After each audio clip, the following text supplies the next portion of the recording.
ഇല്ല, ഇറാനിൽ നടക്കുന്നത് സത്യത്തിൽ ഒരു കോൾഡ് വാർ ആണ്. ആ മേഖലയിൽ ഒരു കോൾഡ് വാർ ആണ് for the last I think 50 to 75 years. 50 to 75 വർഷമായിരുന്നു അവിടെ നടക്കുന്ന ഒരു കോൾഡ് വാർ ആണ് ഇസ്രായേൽ രൂപം കൊണ്ടതിന് ശേഷം. ഇസ്രായേലിനെ ഭൂമുഖത്തും തുടച്ചു മാറ്റുക എന്നുള്ളത് അവിടെയുള്ള അറബ് രാജ്യങ്ങളുടെ ആവശ്യമാണ്.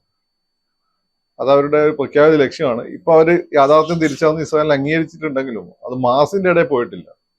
മാസിന്റെ ഇടയിൽ ഇപ്പോൾ ഈ പറഞ്ഞ കാര്യം അറിയാത്ത മതം ഭ്രാന്ത് പിടിച്ചാലും അല്ലെ മതത്തിന്റെ ഭ്രാന്ത് പിടിച്ചതോ അല്ലെ മതം കൊണ്ട് വിറ്റ് കാശാക്കി ജീവിക്കുന്നവരായ ആളുകൾക്കാണ് സാധാരണ നിങ്ങൾ ഈ പറഞ്ഞ ജനം അറബ് സ്ട്രീറ്റ് എന്നൊക്കെ പറയുന്ന സംഭവം ഉണ്ടല്ലോ, അവരുടെ ഇടയിൽ സാധ്യത.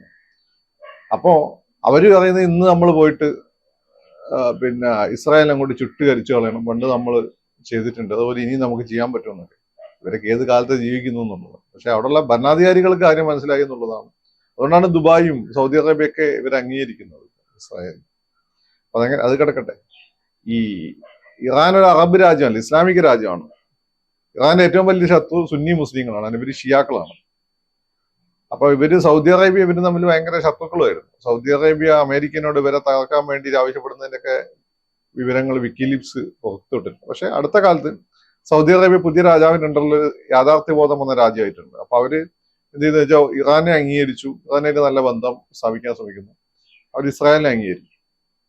അപ്പം ഞാൻ പറഞ്ഞു വരുന്നത്, അപ്പം ഒരു ഇസ്ലാമിക ലോകത്തിന്റെ ഭാഗമായിട്ട് സൗദി അറേബ്യ കൂടി ഈ വഹാബി രാജ്യങ്ങൾ കൂടി ഇറാനെ അംഗീകരിക്കാൻ. അപ്പാണ് ഈ പ്രശ്നം കിടക്കുന്നുണ്ട്. ഇസ്രായേലും പിന്നെ ഈ അറബ് രാജ്യങ്ങൾ തമ്മിലുള്ള പ്രശ്നം, ഇസ്ലാമിക രാജ്യങ്ങൾ തമ്മിലുള്ള പ്രശ്നം കിടക്കും. അങ്ങനെ പ്രശ്നം കിടക്കുന്ന സമയത്ത് ഇസ്രായേലിന്റെ ഏറ്റവും വലിയ പേടി അറബ് രാജ്യത്ത് അല്ലെങ്കിൽ ഇസ്ലാമിക രാജ്യത്ത് ശക്തനായ ഒരു ഭരണാധികാരി രാജ്യം ഉണ്ടായി വരുന്നത്, സൈനിക ശക്തി ഉണ്ടായി വരുന്നതാണ്. സാമ്പത്തിക ശക്തി എന്ന് അവർക്ക് പ്രശ്നമുണ്ട്, സൈനിക ശക്തി. അതുകൊണ്ടാണ് ഇറാഖിനെ അവര് അമേരിക്കനെ ഉപയോഗിച്ച് തീർത്ത് കളഞ്ഞത്. അതിൽ ഇറാഖില് സദ്ദാം ഹുസൈന്റെ മണ്ടത്തരങ്ങൾ ഒരു ഘടകമാണെങ്കിൽ പോലും ഇപ്പൊ അവർ നോക്കുമ്പം ലോകത്തെ ഏറ്റവും പ്രധാനപ്പെട്ട ഇസ്ലാമിക സൈനിക ശക്തി എന്ന് പറയാവുന്നത് ഒന്ന് പാകിസ്ഥാനാണ്. Because they have the nuclear bombs, atom bomb ഉണ്ടല്ലോ അവരുടെ കയ്യിൽ. പിന്നെ ഒന്ന് ഇതാണ് തുർക്കിയാണ്. പക്ഷെ ഈ രണ്ട് രാജ്യങ്ങളുടെ ഒരു പ്രത്യേകത എന്ന് വെച്ചാൽ രണ്ട് അമേരിക്ക ഡിപ്പെൻഡന്റ് ആണ്. പിന്നെ തുർക്കി നാറ്റോയിലെ മെമ്പറാണ്. പാകിസ്ഥാനാണ് അമേരിക്കന്റെ ക്ലോസ് അലയാണ്. അപ്പൊ ഇവരെ രണ്ടുപേരും അമേരിക്ക വഴി കൺട്രോൾ ചെയ്യാൻ പറ്റും, വലിയൊരു ഭീഷണിയല്ല. പക്ഷെ ഇറാന് അമേരിക്കയുടെ കൂടി ശത്രുവാണ്. അപ്പം മാത്രമല്ല ഇറാൻ ഇവർക്കെതിരെ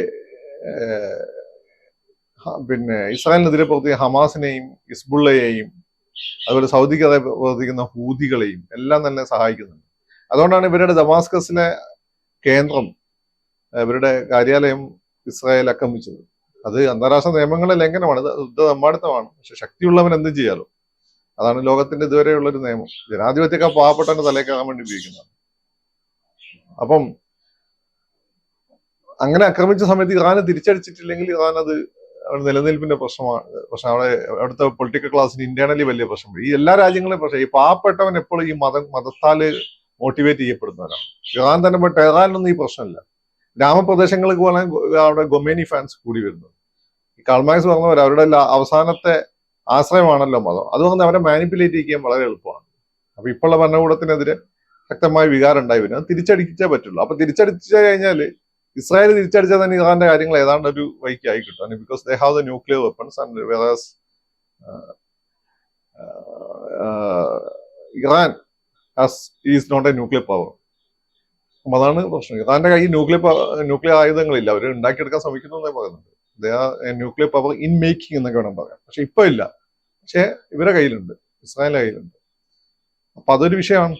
അപ്പൊ അതുകൊണ്ട് തന്നെ വലിയൊരു ഫുൾ ഫ്ലഡ്ജ് വാറിലേക്ക് പോകാൻ അവർ ആഗ്രഹിക്കുന്നു തോന്നുന്നില്ല. മാത്രമല്ല ഇറാൻ ഇപ്പം മറ്റേതെങ്കിലും പലസ്തീനെ അല്ലെങ്കിലൊക്കെ സിറിയനെയൊക്കെ നേരിടുന്ന പോലെ എളുപ്പം നേരിടാൻ പറ്റിയ രാജ്യമല്ല.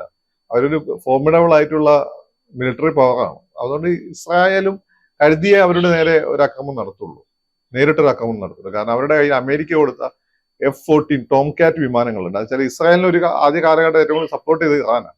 അന്നത്തെ അവരുടെ ഭരണകൂടം വളരെ പുരോഗമനാത്മകമായിട്ട് സെക്കുലർ ഭരണകൂടം, ഷായുടെ അമേരിക്കൻ അലയായ ഷായുടെ ഭരണകൂടമായിരുന്നു. അതിനെ മാറ്റി മറിച്ചുകൊണ്ടാണ് ഈ പറയുന്ന മതഭ്രാന്തന്മാരുടെ ഗൊമേനി ഭരണകൂടം അധികാരത്തിൽ വന്നത്. മതഭ്രാന്ത് എന്ന് പറയുമ്പോൾ താലിബാൻ അത്ര പോരാ, അത്യാവശ്യം ജനാധിപത്യ ബോധമുണ്ട്, സ്റ്റിൽ മതഭ്രാന്ത് തന്നെയാണ്.